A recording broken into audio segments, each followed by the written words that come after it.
வணக்கம். ஆகாஷ்வாணி புதுச்சேரி மாநில செய்திகள் வாசிப்பவர் சரவணகுமார்.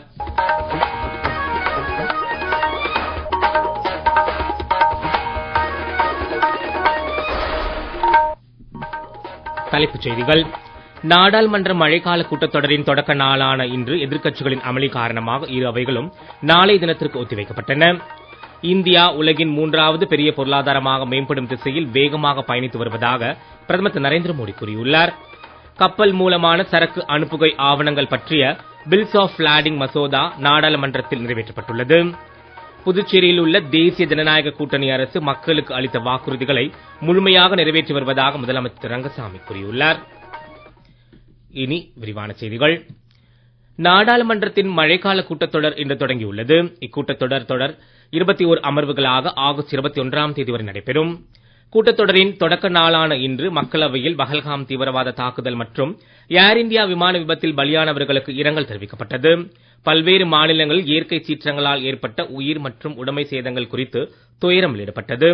சர்வதேச விண்வெளி நிலையத்திற்கு வெற்றிகரமாக பயணம் மேற்கொண்டு திரும்பியுள்ள இந்திய விண்வெளி வீரர் சுபான்ஷு சுக்லாவிற்கு மக்களவைத் தலைவர் திரு ஓம் பிர்லா மற்றும் உறுப்பினர்கள் வாழ்த்து தெரிவித்தனர். மாநிலங்களவையில் பாரதிய ஜனதாவை சேர்ந்த திரு கனாட் புர்காயஸ்தா உட்பட 2 புதிய உறுப்பினர்களும் சி சதானந்தன் மாஸ்டர் உட்பட 3 நியமன உறுப்பினர்களுக்கும் அவைத் தலைவர் திரு ஜெக்தீப் தன்கர் பதவி பிரமாணம் செய்து வைத்தார். அமர்விடை காலத்தில் காலமான 7 முன்னாள் உறுப்பினர்களுக்கும் மாநிலங்களவையில் இரங்கல் தெரிவிக்கப்பட்டது. தொடர்ந்து இரு அவைகளிலும் பல்வேறு பிரச்சனைகள் குறித்து எதிர்க்கட்சிகள் ஏற்படுத்திய அமளி காரணமாக அலுவல்கள் நாளை வரை ஒத்திவைக்கப்பட்டன. இரு அவைகளும் முதலில் நண்பகல் 12 மணி வரையிலும் தொடர்ந்து மக்களவை பிற்பகல் 2 மணி மற்றும் 4 மணி வரையிலும் ஒத்திவைக்கப்பட்டது. விவாதங்களுக்கு அரசு தயாராகவே உள்ளதாக நாடாளுமன்ற விவகாரங்கள் துறை அமைச்சர் திரு கிரண் ரிஜிஜு அமளிக்கு இடையிலே அவையில் தெரிவித்தார். பாதுகாப்பு அமைச்சர் திரு ராஜ்நாத் சிங் இதே கருத்தை வலியுறுத்தினார். பிற்பகல் 4 மணிக்கு அவை மீண்டும் கூடிய சமயத்திலும் அமளி நீடித்ததால் சபாநாயகர் அவையின் அலுவல்களை நாளை வரை ஒத்திவைத்தார்.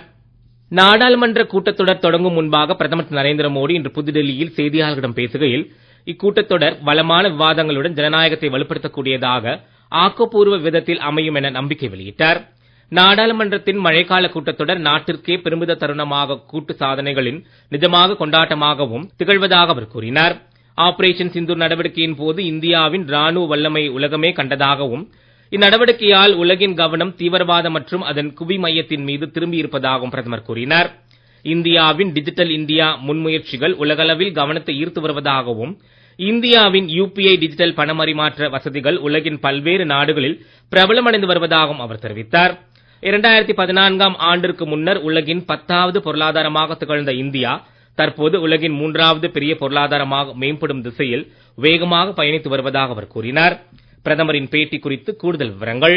நாட்டில் நக்சல்வாதம் மற்றும் மாவோயிசத்தின் தாக்கம் தற்போது வேகமாக குறைந்து வருவதாகவும் நக்சல்வாதத்தால் பாதிக்கப்பட்ட பல மாவட்டங்கள் தற்போது வளர்ச்சி மையமாக மாறி வருவதாகவும் பிரதமர் திரு நரேந்திர மோடி தெரிவித்தார். பாதுகாப்பு துறையில் ஆராய்ச்சி மற்றும் அபிவிருத்தி பணிகளுக்கு முக்கியத்துவம் அளிக்கப்படுவதால் இளைஞர்களுக்கான வேலை மற்றும் புதுமையாக்க வாய்ப்புகள் அதிகரிக்கும் என்றும் அவர் கூறினார்.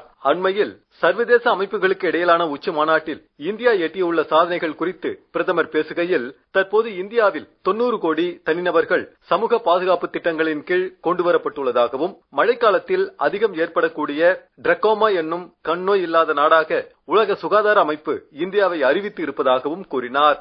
நாடாளுமன்றத்தின் மழைக்கால கூட்டத்தொடரில் அலுவல்கள் சுமூகமான முறையில் அமைய அனைத்து கட்சி எம்பிக்களும் அரசுடன் ஒத்துழைக்க வேண்டும் என்றும் பிரதமர் கேட்டுக் கொண்டார். நீடித்த வேலைவாய்ப்புகளை உருவாக்குவதன் மூலமாகவும் வீட்டு அளவிலான வருமானத்தை உயர்த்துவதன் வாயிலாகவும் பணவீக்கத்தை கட்டுப்படுத்த அரசு பல்வேறு நடவடிக்கைகள் எடுத்து வருவதாக மத்திய நிதியமைச்சர் திருமதி நிர்மலா சீதாராமன் கூறியுள்ளார். இன்று மக்களவையில் எழுத்து மூலமான பதில் ஒன்றில் இதை தெரிவித்தார். அத்தியாவசிய உணவு பண்டங்களின் அவசர கால கையிருப்பை அதிகரிக்க அரசு முடிவெடுத்து கொள்முதல் செய்யப்பட்ட தானியங்கள் வெளிச்சந்தையில் விற்கப்படுவதாகவும் குறிப்பிட்ட உணவு பண்டங்களை சலுகை விலையில் விற்கும் வசதிகளை அரசு உருவாக்கியிருப்பதாகவும் கூறினார். இத்தகைய பல்வேறு முயற்சிகள் காரணமாக கடந்த நிதியாண்டில் சில்லறை விலை பணவீக்கம் 4.6% குறைந்திருப்பதாகவும் முந்தைய 6 ஆண்டுகளில் இதுவே மிக குறைந்த விகிதம் என்றும் அவர் கூறினார். நீங்கள் கேட்டுக்கொண்டிருப்பது மாநில செய்திகள். நேயர்கள் ஆகாஷ்வாணி செய்திகளை உடனுக்குடன் தெரிந்து கொள்ள எமது புதுச்சேரி மண்டல செய்தி பிரிவின் சமூக ஊடகங்களான @airnews_புதுவை என்ற எக்ஸ் பக்கத்தையும், all India radio news Puducherry என்ற Facebook பக்கத்தையும், @RNU புதுச்சேரி என்ற யூடியூப் சேனலையும் அணுகலாம். செய்திகள் தொடர்கின்றன. கப்பல் மூலமான சரக்கு அனுப்புகை ஆவணங்கள் பற்றிய 2025ஆம் ஆண்டு பில்ஸ் ஆஃப் லாடிங் மசோதா நாடாளுமன்றத்தில் நிறைவேற்றப்பட்டுள்ளது. மக்களவையில் ஏற்கனவே நிறைவேற்றப்பட்ட மசோதா இன்று மாநிலங்களவையிலும் விவாதங்களுக்கு பின்னர் நிறைவேற்றப்பட்டது. 2047ஆம் ஆண்டிற்குள் கப்பல் கட்டுமான துறையில் உலகின் 5 பெரிய நாடுகளில் ஒன்றாக இந்தியாவை மேம்படுத்தும் இலக்குடன் பிரதமர் திரு நரேந்திர மோடி செயல்பட்டு வருவதாக மத்திய கப்பல் துறை அமைச்சர் திரு சர்பானந்த சோனோவால் விவாதங்களுக்கு பதிலளிக்கையில் கூறினார். துறைமுகங்களின் நவீனமயம் மற்றும் திறன் மேம்பாடு தொடர்பான சாகர்மாலா திட்டத்தின் கீழ் 805 திட்டப்பணிகள் இனம் காணப்பட்டு மொத்தம் 5.5 லட்சம் கோடி ரூபாய் மதிப்பீட்டில் பணிகள் மேற்கொள்ளப்படுவதாக அவர் தெரிவித்தார். தற்போது நாட்டின் அனைத்து பெரிய துறைமுகங்களும் ரயில்வே மற்றும் சாலை கட்டமைப்புடன் இணைக்கப்பட்டுள்ளதாக அமைச்சர் கூறினார். முன்னதாக மசோதாவை அமைச்சர் அவையில் தாக்கல் செய்ததைத் தொடர்ந்து பிஜேபி உறுப்பினர் திரு சம்யூ சரண் பட்டேல் விவாதங்களை தொடக்கி வைத்து பேசினார். புதிய மசோதா மூலம் நாட்டில் வர்த்தகம் புரிவதில் வெளிப்படைத்தன்மை மேம்படும் என்றும் அவர் தெரிவித்தார். அஇஅதிமுக உறுப்பினர் டாக்டர் எம் தம்பிதுரை, பாரதிய ஜனதாவை சேர்ந்த திரு அருண் சிங் உட்பட பல்வேறு உறுப்பினர்களும் விவாதங்களில் பங்கேற்று பேசினர். புதுச்சேரியில் உள்ள தேசிய ஜனநாயக கூட்டணி அரசு தேர்தலின் போது ஆட்சி அமைத்த பிறகும் மக்களுக்கு அளித்த வாக்குறுதிகளை முழுமையாக நிறைவேற்றி வருவதாக முதலமைச்சர் திரு ரங்கசாமி கூறியுள்ளார். புதுச்சேரியில் இன்று இணைய வழியில் நடைபெற்ற என்ஆர் காங்கிரஸ் உறுப்பினர் சேர்க்கை நிகழ்ச்சியை தொடக்கி வைத்து பேசிய அவர், தமது அரசு எல்லா தொகுதிகளுக்கும் நிதி ஒதுக்கி கொடுத்து திட்டங்களை செயல்படுத்தி வருவதாக கூறினார். நிர்வாகத்தில் குழப்பங்களை தவிர்த்து மக்கள் நலத்திட்டங்களை விரைந்து செயல்படுத்தவே மாநில அந்தஸ்து கோரப்படுவதாகவும் கட்சி இதை தொடர்ந்து வலியுறுத்தும் என்றும் அவர் தெரிவித்தார். புதுச்சேரியில் அனுமதி இல்லாத கட்டிடங்கள் மற்றும் விதிமீறல் கட்டிடங்களுக்கான ஒழுங்குமுறை திட்டத்தை அரசு அறிவித்துள்ளது. இது குறித்து கூடுதல் விவரங்கள். அனுமதி இல்லாத கட்டிடங்கள் மற்றும் விதிமீறல் கட்டிடங்களுக்கான ஒழுங்குமுறை திட்டத்தின் கீழ் ஒழுங்குமுறை கோரும் விண்ணப்பங்களை உரிய கட்டணம் மற்றும் ஆவணங்களுடன் இணையதளம் மூலமாக சமர்ப்பிக்க வேண்டும் என்றும், ஒருமுறை மட்டுமே வழங்கப்படும் இந்த வாய்ப்பை பொதுமக்கள் நன்கு பயன்படுத்திக் கொண்டு மின்சார துண்டிப்பு போன்ற தண்டனை நடவடிக்கைகளை தவிர்த்துக் கொள்ளலாம் என்றும் புதுச்சேரி அரசு செய்திக்குறிப்பு ஒன்றில் தெரிவித்துள்ளது.